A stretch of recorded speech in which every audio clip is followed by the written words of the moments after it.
So, a new season is about to start, but with the uncertainty of how the Welsh regions are going to compete with the rest of the league due to the major budget cuts forcing massive slashes in squad sizes and forcing many of our major names to find more lucrative contracts in other countries. This can obviously be seen as a negative, but I'm going to do my best in this video to put a positive spin on things. The way I'm looking at it is, with more household names leaving the regions, there is now far more opportunities for younger players to come through and play major roles in their teams this season. So, with that in mind, I've picked 2 players from each region who I am expecting to make big strides this season and potentially push for spots in the Wales setup in the not so distant future. So, without any further ado, let's get into it. So, the first player I'm going to go for is Kai Evans. Now, Kai Evans got his first cap for Wales in the Rugby World Cup warm-up match against South Africa this year, and in a game where not many players played particularly well, I thought he had a pretty solid game. He's 24 and now he's started to mature into a solid player, but for a young man, he's not without pedigree. The son of Wales legend Ieuan Evans, he's had 20 caps for Wales under-20s, bagging 157 points. This includes kicking the winning kick in the 78th minute to famously beat the Junior All Blacks. The former Ospreys product, who has now moved to the Dragons this season, will surely get plenty of game time, slotting comfortably into either 15 or 10. He possesses good footballing skills, impressive goal kicking, and is solid under the high ball. And with there currently being few successors to the 10 and 15 jerseys in the Wales team, a prominent season with the Dragons will certainly see him drafted in as a regular addition to Warren Gatland's squad. Now, my second choice is Iestyn Hopkins of the Ospreys. Well, what can I say? I'm really excited about Iestyn Hopkins. At 5'8", he's not the biggest fullback, but that doesn't seem to be an issue with defence or under the high ball. But it's with the ball in hand is where Hopkins really shows his quality. When he's on the attack, he's electric. He's got amazing feet and is great at beating players in small spaces. And he's one of those players that always seems to break the first tackle and is great at bouncing out of contact. He only made his Ospreys debut towards the end of last season, making 6 appearances, but he certainly hit the ground running. As I said about Kai Evans earlier, there's been a lack of young talent coming through at fullback for Wales, so to see such an exciting prospect is great, and let's hope he gets plenty of game time this season so we can really assess whether he's got the ability and the consistency to go along with all that attacking talent. But now let's move away from the Ospreys and move to the Cardiff Blues, where I've gone with Mason Grady. Now, I understand that Mason Grady might be an obvious choice, but I still think this guy is miles away from his potential and becoming a finished article. Still only 21, Grady has burst onto the scene this season and has already played for Cardiff Blues 25 times and earned 5 caps for Wales, as both Dai Young and Warren Gatland clearly noticed the promise in this under-20s product. Not that that potential would be hard to recognise. At 6'5" and around 17 stone, this guy is an athletic freak. With solid footwork and pace to burn, mainly playing outside centre, he has a real ability to break tackles and consistently get behind defences. Now, the reason I put him on this list is the fact that he seems to struggle slightly on defence. Not that he doesn't like to tackle, but I've noticed mainly in games where he represented Wales, at times he's been exposed when a lot of options have come running down his channel. This is obviously understandable for such a young player playing at the highest level, and this is something that can be improved with experience and good coaching, which, at least with him being involved in the Wales setup, he's certainly going to get. And this season he's surely going to feature heavily for the Blues, so he's going to have plenty of chances to learn the position. I just hope that they play him mainly at 13 and not on the wing where he's also operated for Cardiff in the past, as I feel North in the last few years of his career there is an opportunity for Grady to be the natural successor for that position. But anyway, that's enough about Mason Grady. Let's now move on to the last region that we haven't spoken about, and that is the Scarlets. And for the Scarlets I've gone with Tom Rogers. So Rogers has recently been part of Warren Gatland's wider World Cup training squad, where he had a decent performance against England, and then I think he struggled a bit against South Africa. He has honours for Wales at the under-20s and 7s, and has now cemented himself as a prominent part of the Scarlets squad. He's got a great balanced running style with brilliant footwork, and can play comfortably on both wing and fullback, And maybe at fullback, as we've spoken ad nauseum already in this video, is where Wales have a little bit of a dirge of young talent coming through.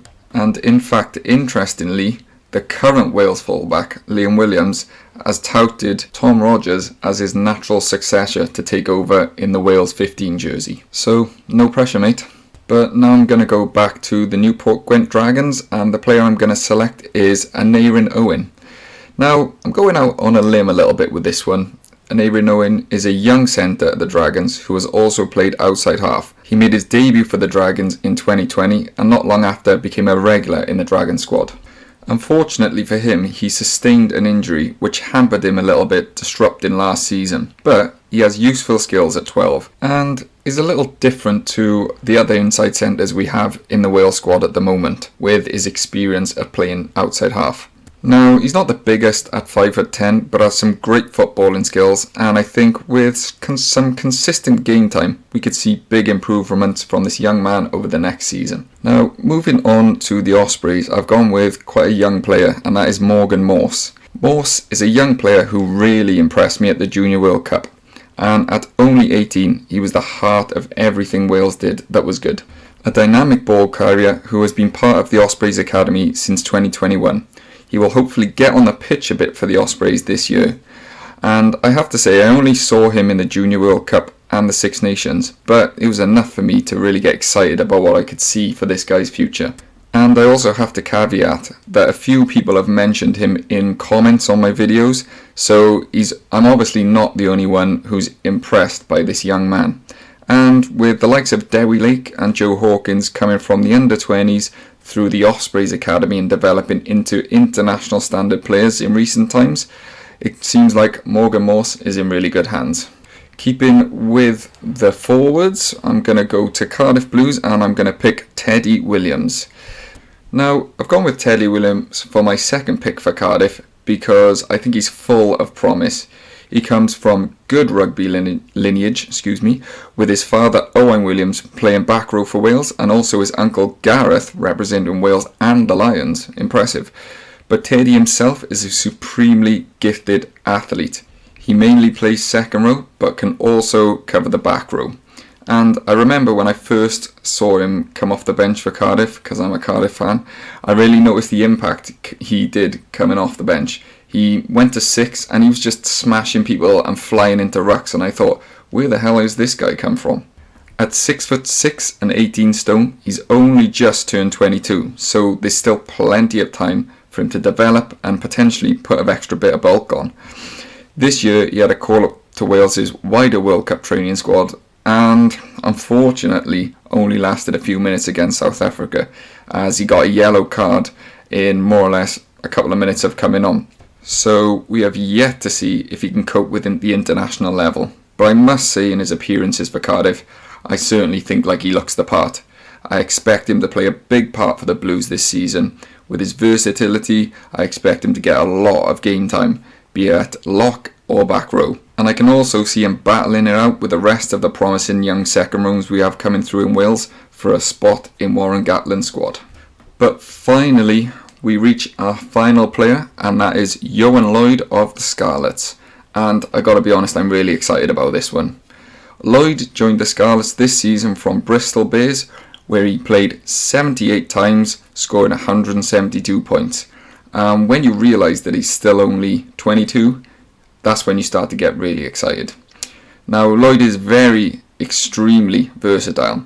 His favourite position is outside half, but he can play anywhere over the back line, and when I mean anywhere, I mean anywhere. He's played everywhere for Bristol, including scrum half. This, to me, is a clear example of his skill set, but unfortunately, it's potentially been a bit of a curse for him as well. Due to his versatility, he struggled to nail down a single spot, making him a brilliant player to have in your squad, but he's failed to nail down one particular position. I have to admit, as a Blues fan, I really wish we signed him to play outside half. But due to Costello being at the Scarlets, I'm not sure if we're going to get to see him there that much. I'm thinking maybe he's going to play 15 for them, but it could be anywhere. He's got a great burst of pace, he's got a very exciting play style, and when he's playing in the back three, he loves to counter-attack. But like I said, I hope he plays 10. with his aggressive playing style, he's exciting to watch anyway. He's already had 2 caps for Wales, but a good season this season may find himself in the Six Nations autumn squad. Like I said, he's so versatile, he's a useful squad player. Either way, it's great to have him playing back in Wales so we get to see this exciting young prospect. But that's it, that's my list. I hope I filled you with a bit more hope and joy for the up and coming season with the regions. It's going to be tough with the smaller squad sizes, etc. But hopefully, like I said, we'll see these young players coming through, making a real impact and hopefully pushing for the wider Wales squad. But if you think I missed someone or there's someone you think I should have spoken about, please feel free to comment. We can talk about it in the comments. I'll catch you on the next one. Bye.